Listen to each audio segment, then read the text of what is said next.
हमारा टॉपिक है electric potential energy. आज हम देखते हैं कि इलेक्ट्रिक पोटेंशियल एनर्जी क्या होती है। ये देखिए हमारे पास डिफरेंट चार्जेस हैं, Q1 Q2 plus Q3 plus Q4 and so on. बहुत सारे चार्जेस हैं, इनको मैं इस पॉइंट पे इकट्ठा करना चाहता हूँ।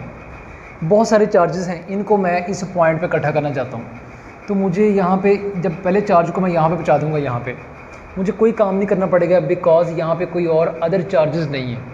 अगर ये चार्ज यहाँ पे पहुँचे और मुझे सेकंड चार्ज को यहाँ पे शिफ्ट करना हो तो मुझे काम करना पड़ेगा, क्योंकि ये भी पॉजिटिव होगा यहाँ पे और ये भी पॉजिटिव है। जब मैं इसको पॉजिटिव को इसके पॉजिटिव के पास लेके जाऊँगा मुझे काम करना पड़ेगा। We have to do work. और इस तरह इसके लिए भी काम करना पड़ेगा, इसके लिए भी काम करना पड़ेगा। इट मीन्स जितने भी चार्जेस हैं, अगर हमारे पास सिस्टम ऑफ चार्जेस हैं, उनको मैं असेंबल करना चाहता हूँ तो मुझे काम करना पड़ेगा। और उसी काम को बोलते हैं इलेक्ट्रिक पोटेंशियल एनर्जी। यानी ये अमाउंट ऑफ वर्क है। मैं जस्ट डेफिनेशन लिखूंगा नहीं यहाँ पे, जस्ट बोलते हैं हम कि अमाउंट ऑफ वर्क डन। जितने भी यहाँ पे चार्जेस होंगे उन तमाम को मैं इकट्ठा करके इस पॉइंट पे असेंबल करना चाहता हूँ। जितना मैंने काम किया उसका नाम होगा इलेक्ट्रिक पोटेंशियल एनर्जी। क्योंकि वो काम मैंने किया है इसलिए इसको कहेंगे by an external agent. Amount of work done by external agent to assemble all the system of positive charges at a point.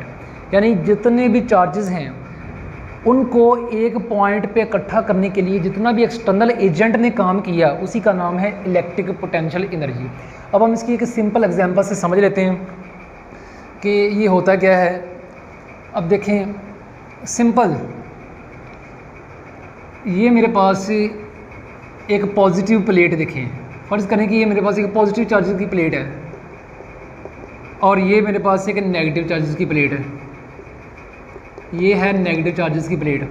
हमें ऑलरेडी हमने पढ़ा हुआ है पहले ही कि इलेक्ट्रिक फील्ड यहाँ पे एग्जिस्ट करेगा जो कि पॉजिटिव से नेगेटिव की तरफ होगा। उस इलेक्ट्रिक फील्ड ई को हम लिखते हैं is equals to electric force per unit test charge. इतना है, ये हमने 9th 10th क्लासेस में ऑलरेडी पढ़ा हुआ है।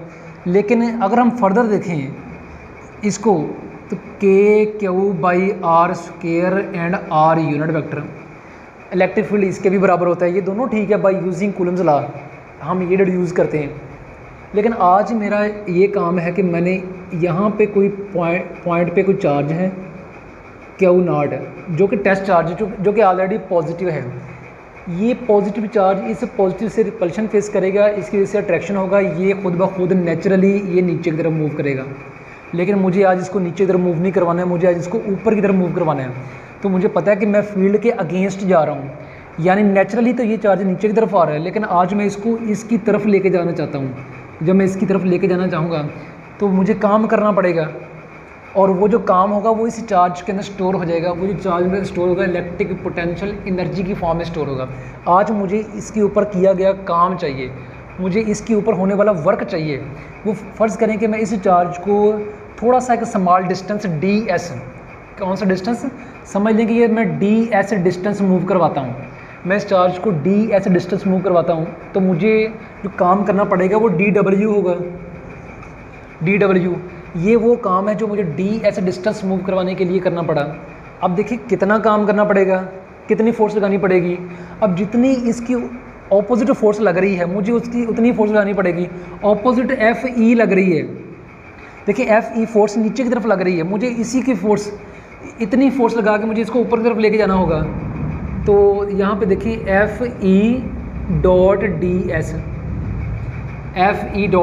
Fe.ds इतनी फोर्स हमें लगा के मुझे काम करना पड़ेगा। और अगर मुझे टोटल देखें, इसको हम A समझ लें, इसको हम B समझ लें, अगर इसको A और इसको B, तो मुझे टोटल जो काम करना पड़ेगा वो टोटल एनर्जी की फॉर्म में आ जाएगा। तो जो टोटल वर्क होगा, work from A to B is equals to work from A to B Fe.ds। ये है वो टोटल फॉर्म। ये जो टोटल काम है ये इसके अंदर एनर्जी बन के स्टोर हो जाएगा। अब मैं यही तो मालूम करना चाहता हूँ, यही तो एनर्जी है। Change in potential energy is equals to integral from A to B और यहाँ पे Fe.ds। Fe की वैल्यू हम यहाँ से देखते हैं। F is equals to E और Q0, E एंड Q0.ds क्योंकि ये एक वेक्टर है और एक वेक्टर ये है। अब ई जो इसकी से हम वैल्यू ये पुट करते हैं K Q over R square R unit vector, और यहाँ से हम potential energy B minus potential energy A, यानी ये जो चेंज इन पोटेंशियल एनर्जी है, higher potential energy at this position and lower potential energy at this position, change U B minus U A is equals to integral from A to B Q naught, अगर E की value put कर देते हैं K Q over R square and r unit vector dot d s unit vector. अब ये r unit vector और d s unit vector है। अब इसको ज़रा अंडरस्टैंड करते हैं ये दोनों टर्म्स है क्या, क्योंकि ये आर यूनिट वेक्टर है वो ई की सिमत में है, इस सिमत में, और ये डी एस यूनिट वेक्टर ये डी एस वेक्टर ये इस सिमत में है, यानी ये आर यूनिट वेक्टर इस सिमत में नीचे की तरफ और डी एस या इस सिमत में है, दोनों एक दूसरे के एंटी पैरेलल है और इनके दरमियान एंगल 180 डिग्री है। तो अगर हम यहाँ से इसको एलेबोरेट करें, तो U B minus U A is equals to integral from A to B K Q naught over R square and, और ये यूनिट वेक्टर ये ख़त्म हो जाएगा और उसके बाद आ जाएगा हमारे पास डी आर और कॉज ऑफ 180 डिग्री, क्योंकि हम इस डिस्टेंस को डी आर भी कह सकते हैं, हम डिस्टेंस को डी एस भी कह सकते हैं, इसलिए मैंने आसानी के लिए इस डी एस को डी आर कंसिडर किया है। तो कॉस 180 होता है माइनस में, तो minus integral from A to B K Q naught over R square and D R, क्योंकि के क्यू नॉट ये जो दोनों तीनों पॉजिटिव हैं, इसको हम बाहर निकालते हैं।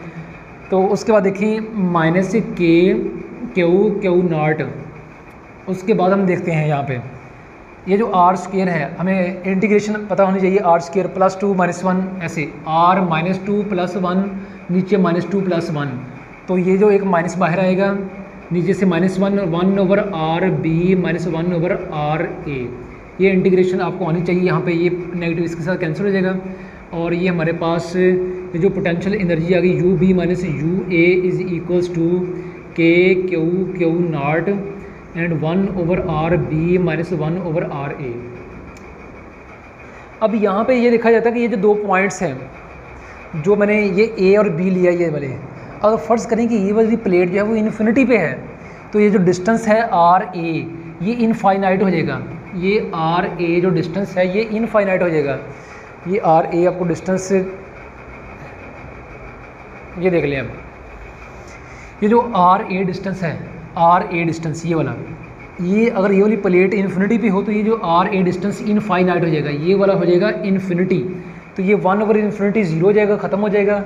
और जब कोई भी चीज़ इन्फिनिटी हम रेफरेंस के लिए लेते हैं, रेफरेंस पे पोटेंशियल एनर्जी ज़ीरो हो जाएगी और ये वाला ज़ीरो हो जाएगा।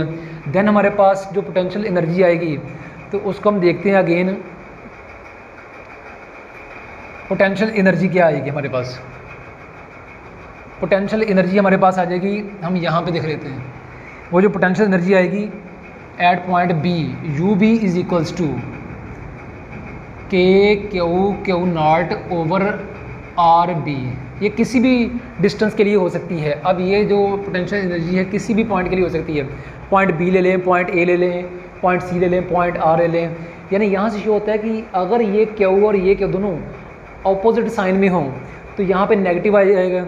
इट मीन्स अगर हमारे पास u नेगेटिव हुआ तो अट्रैक्शन होगी, और अगर u पॉजिटिव हुआ तो रिपल्शन होगी इसमें। यानी यहाँ से बात क्लियर होगी, अगर क्यू और क्यू नॉट दोनों ऑपोजिट साइन में है, दोनों आपस में अट्रैक्ट करेंगे तो इनकी जो एनर्जी होगी ये नेगेटिव होगी, क्योंकि एक पॉजिटिव दूसरा नेगेटिव, दोनों यहाँ पे नेगेटिव आएगा। लेकिन अगर दोनों ही पॉजिटिव होंगे, दोनों रिपल्शन होंगी, यहाँ पे पॉजिटिव आ जाएगा, दोनों नेगेटिव होंगे तब भी पॉजिटिव आएगा, तब भी हमारे पास रिपल्शन होगी। अब कुछ टेक्स्ट बुक्स में यहाँ पे ऐसे लिखा हुआ है कि delta U is equals to minus A and B, कुछ टेक्स्ट बुक्स में ऐसे लिखा हुआ है कि change in potential energy negative of the work done. अब देखिए change in potential energy negative of the work done कैसे है, अब इसको देख लेते हैं हम ज़रा कि change in potential energy negative of the work done क्या है। ये जो delta U is equals to minus work A and B, इसको हम देखते हैं ये क्या है। हमें पता चला कि ये जो वर्क होता है ए एंड बी, ये होता है electric force dot d S, ये होता है ये जो टोटल काम किया गया वो F E dot d S होगा। लेकिन यहाँ पे एफ ई नीचे की तरफ है, डी एस ऊपर की तरफ है, उनके दरमियान 180 एंगल आ गया। 180 की वजह से कॉज 180 आएगा और यहाँ पे आएगा minus F E D S. यहाँ से मुझे पता चल रहा है कि ये इसका एक मैग्नीट्यूड है और ये नेगेटिव साइन है, यानी ये मैग्नीट्यूड है और ये नेगेटिव साइन है। तो ये हमारे पास delta U is equals to negative of the work done ऐसे। इस नेगेटिव की वजह से यहाँ पे नेगेटिव हम लगा देते हैं। बाकी हम इस आर्टिकल को इस सेंस में भी चला सकते हैं। और इसकी डेफिनेशन क्या होगी इलेक्ट्रिक पोटेंशियल एनर्जी की। अब इलेक्ट्रिक पोटेंशियल एनर्जी का अगर हम डेफिनेशन करें कि what is electric potential energy, actually electric potential energy amount of work done है, amount of work done needed to assemble all the positive charges at a point.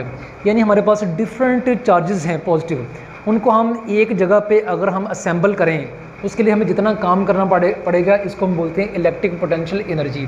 और अगर हम लिखें डेल्टा यू, डेल्टा यू ये है change in potential energy any two points के दरमियान, कोई से दो पॉइंट्स हैं उनके दरमियान। लेकिन अगर ये जो ओनली यू है, ये ओनली पोटेंशियल एनर्जी है, असल में ये भी चेंज इन पोटेंशियल एनर्जी है, लेकिन यहाँ पे जो दूसरा पॉइंट है वो इन्फिनिटी है। ऐसे ही हमारे पास एक दो टर्म्स होंगी, नेक्स्ट हम जाके आगे पढ़ेंगे, वो पोटेंशियल और potential difference. What is potential at a point and what is potential difference.